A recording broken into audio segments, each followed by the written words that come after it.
Jour 11. Ce matin-là, à Mervan, un faux inspecteur de police arrive à l'unique hôtel.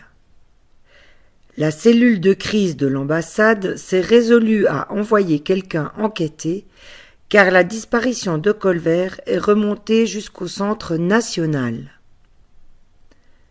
L'espion découvre avec étonnement, parmi le peu d'effets de l'évaporé, la présence de ses papiers.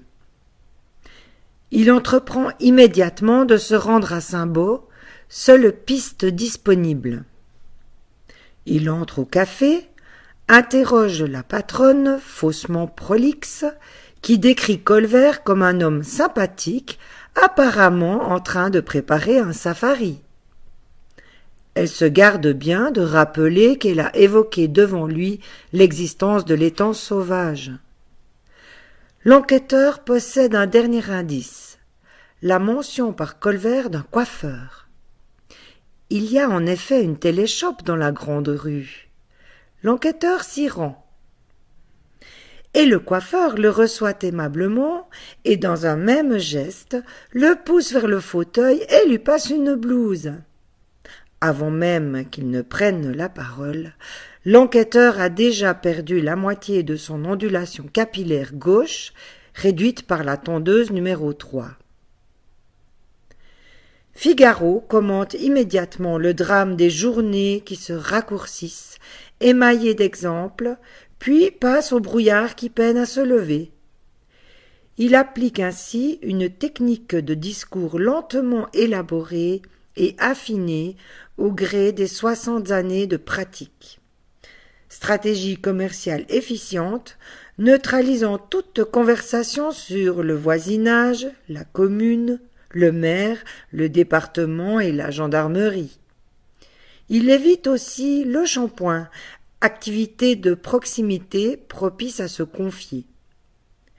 L'enchaînement sans à-coups des divers instruments, tondeuses, ciseaux et rasoirs, ne laisse aucune entrée aux conversations basses du désordre civil. De plus, ayant traversé 2 périodes de troubles sociaux, il évite toute mention et indiscrétion sur sa clientèle. L'inspecteur, dont le chapeau semble tout à coup trop grand, ressort bredouille et rejoint la capitale pour faire son rapport. La disparition de l'agent Colvert est un mystère total.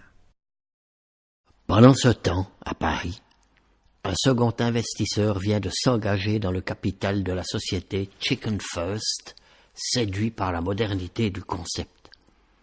Certes, la discrétion est de mise ici aussi, puisqu'il s'agit de l'argent de l'aide alimentaire mondiale récemment octroyé, mais le juteux retour sur investissement justifie la démarche.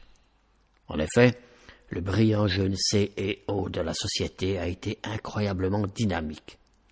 Il s'est associé avec un de ses condisciples spécialisés dans la génétique, sortie major de sa promotion. Ensemble, ils ont imaginé un plan audacieux, créer un nouveau type de poulet adapté au marketing du libéralisme avancé. L'idée était la suivante. Pour réduire les frais de cage et ceux des systèmes de distribution de nourriture et d'eau, ce seraient les volatiles qui se déplaceraient librement dans le hangar. Pour cela, il s'agissait de créer une race de poulets transgéniques, plus précisément de modifier un gène pour qu'ils aient une patte plus courte que l'autre. Ainsi, leur déplacement serait circulaire et les bêtes passeraient régulièrement à leur tour devant la distribution de farine de baleine japonaise et des bacs d'eau enrichis d'antidépresseurs et de phéromones.